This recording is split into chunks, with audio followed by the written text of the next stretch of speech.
This topic it comes up quite often with our clients. They're always asking us, how are director fees taxed?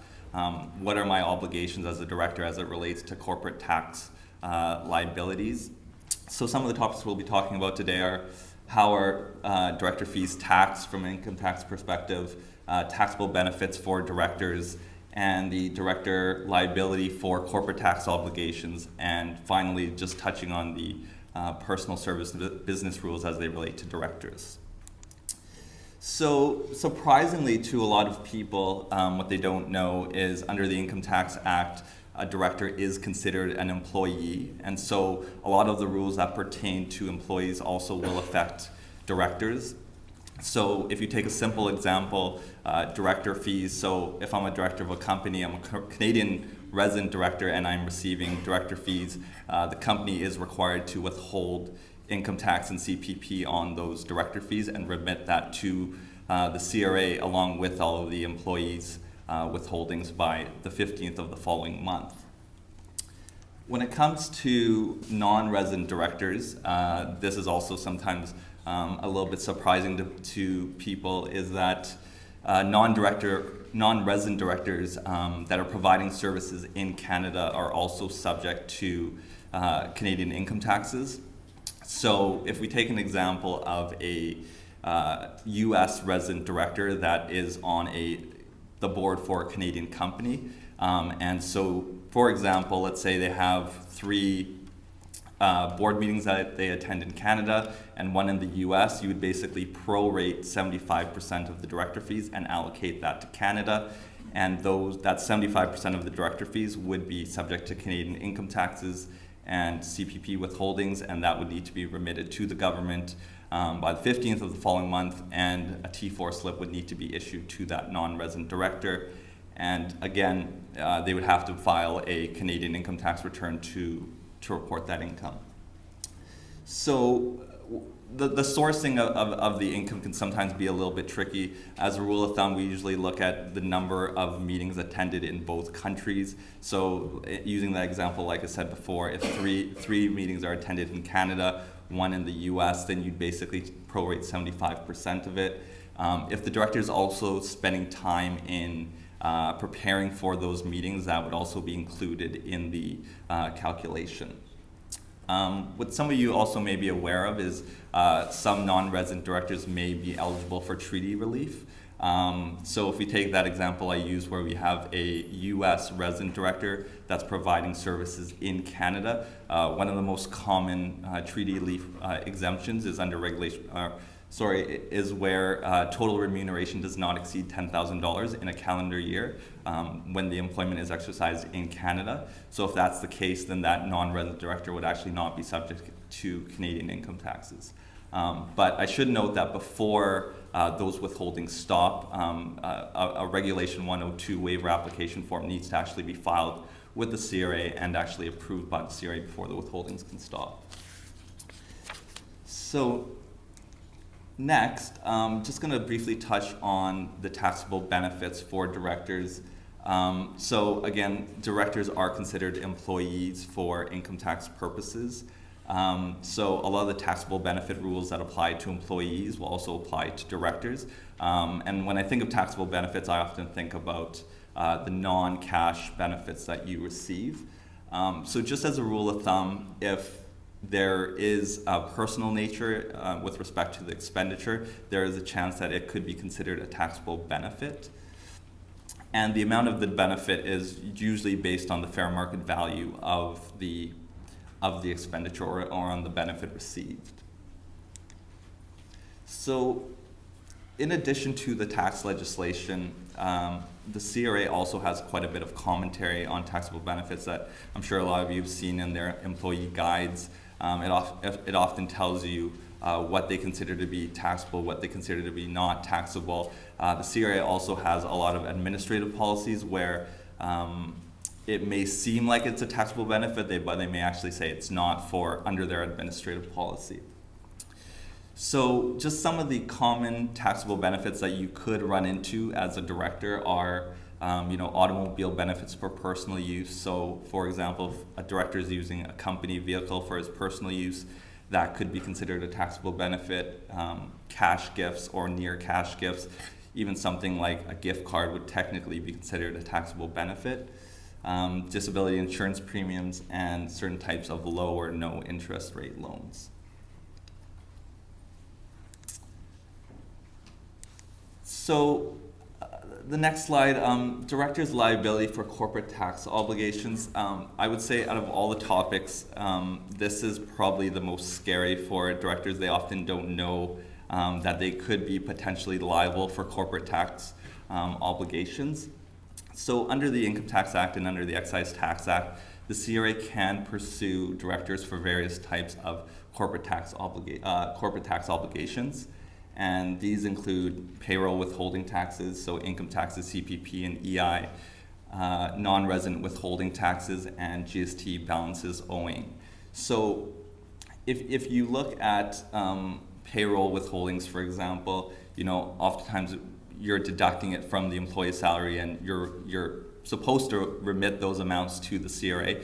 If that actually fails to happen, the director could potentially be liable for those corporate tax obligations. When it comes to de facto directors, so when we think of directors, we often think of directors that are on record as being directors. This rule, the director's liability for corporate tax obligations, actually also extends to de facto directors. And by de facto directors, I mean directors that are not actually on record as being a director, but they do the same things as directors. So they assume the same responsibilities, they sign documents as a director, or they attend board meetings. So if you are considered a de facto director, the CRA could also potentially pursue you for the corporate tax obligations. So again, just be careful of those types of situations. So you'll notice that I specifically, just going back to my previous slide, you'll note that I specifically didn't indicate corporate income tax obligations. So technically under the Income Tax Act, the CRA cannot pursue an individual or a director for the unpaid income taxes of a corporation. Unfortunately, though, there's another provision under the Income Tax Act that basically allows the CRA to come after a non-arm's length transferee when property or money is actually transferred to that particular individual. So what I mean by that, for example, is let's say I have a corporation and that corporation owes $100,000 of unpaid income taxes to the CRA. And instead of paying that as a director and a shareholder of the company, I say, well, I'm just going to pay myself the $100,000 as a dividend and take that and go and spend it on whatever personal items I want.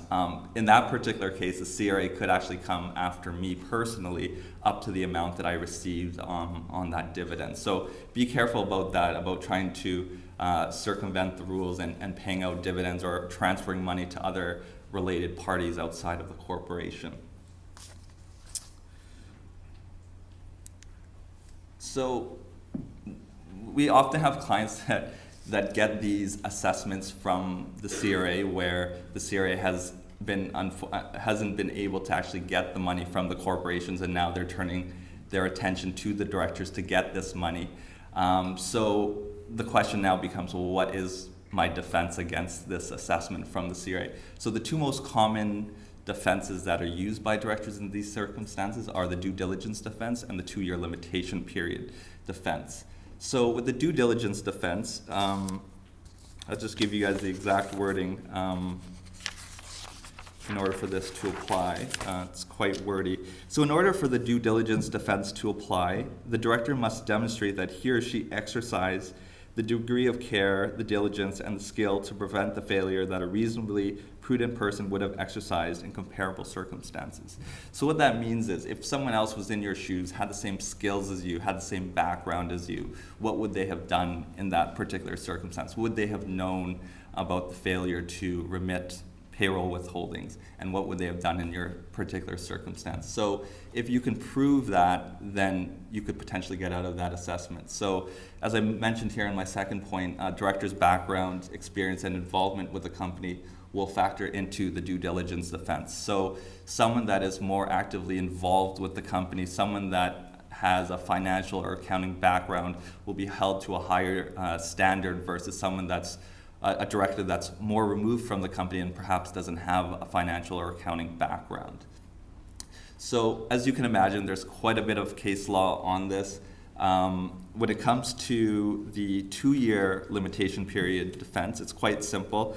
In order for this to apply, the person must have legally ceased to be a director more than 2 years before the date of the notice of assessment is issued to the director.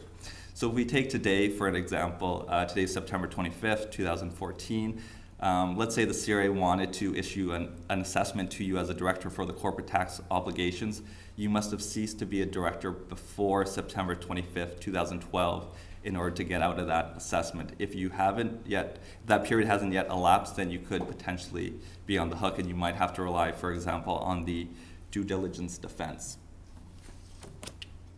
So as I also mentioned before, that these rules also could apply to a de facto director. So again, people always think, you know, I'm on record as a director, or sorry, I'm not on record as a director, so these rules don't affect me. You know, if it looks like you're doing all the same things as a regular director, you could potentially be liable for that. So often what happens is when a company isn't doing so well during poor economic times, the CRA will look at not just the directors, but those individuals who are quite actively involved with the company, and they'll start seeing, you know, who are de facto directors and who could they potentially assess for these amounts.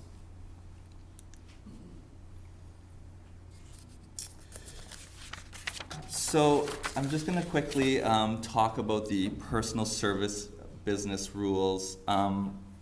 So a personal service business corporation exists when an incorporated employee renders services to an entity that he would otherwise be considered to be an employee or officer of.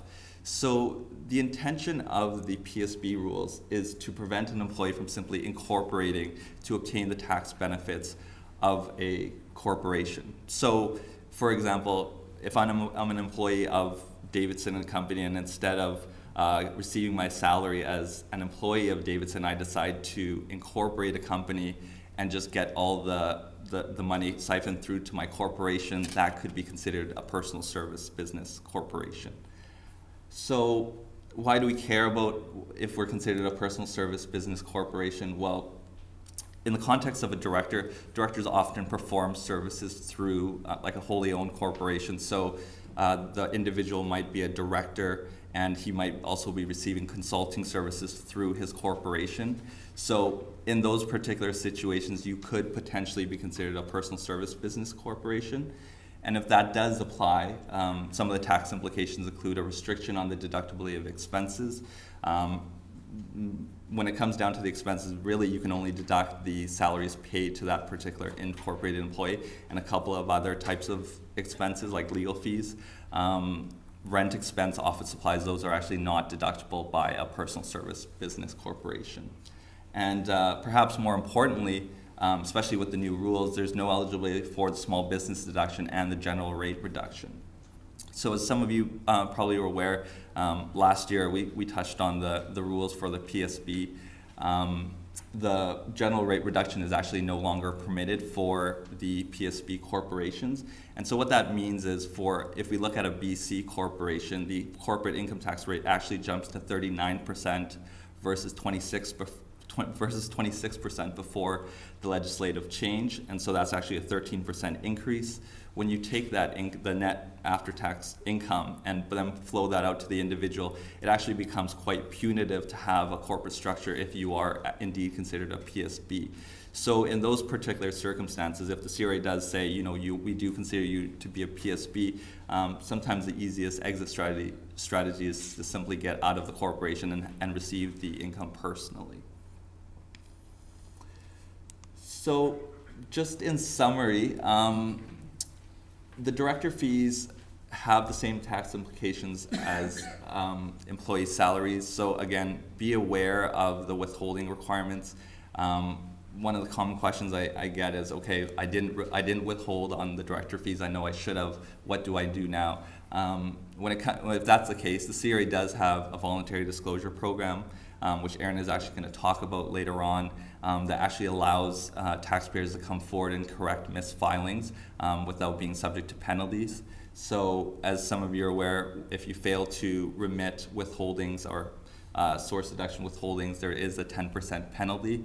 So in the context of director fees, that can actually be quite a bit, especially if you have multiple directors that you haven't withheld source withholdings on. Secondly, benefits paid by corporations are generally taxable where there's a personal element involved. So just be aware that oftentimes there's things that we give to our directors that might not be cash in nature that actually could be considered a taxable benefit. If that is the case, that is required to be included on their T4 as income. I'll just jump quickly to the last point. Reconsider planning relating to the PSBs. As I mentioned in my previous slide, if you are considered to be a personal service business corp, you should probably talk to us to find out, how do we fix this? Like I said before, sometimes the easiest way is to simply get rid of the corporation, dissolve it, and start receiving the income personally. And then just what I'm hoping you guys leave with out of this presentation is be aware of the tax obligations as a director of a company and take reasonable steps to mitigate the exposure. We've had quite a bit of our clients get assessed by the CRA, or the CRA sends letters to the directors proposing to assess. Just be aware that there are certain steps you can't do to mitigate your exposure, and I'll just name a few here just so that you have this in the back of your mind. So a director who has resigned needs to ensure that the corporate registry is updated to show the resignation to start the 2-year clock running. A lot of times people say, I've stopped becoming a director because, I no longer go to board meetings. Well, sometimes that's not enough. You actually need to cease being a director on record. A director who has formally resigned should be careful not to take any action in which he or she purports to act as a director. So again, that goes back to being a de facto director. Don't cease to be a director on record and then continue to attend the board meetings or continue to sign off as a director. That could put you into a lot of trouble. Some other important points: ensure minutes of the board meetings document confirmation by management that all source deductions and GST remittances have been made. Again, this could be important during poor economic times. So, that's reflecting the due diligence defense. So you want to show that you are aware and that you have tried to prevent any type of failure of remittance of the withholdings.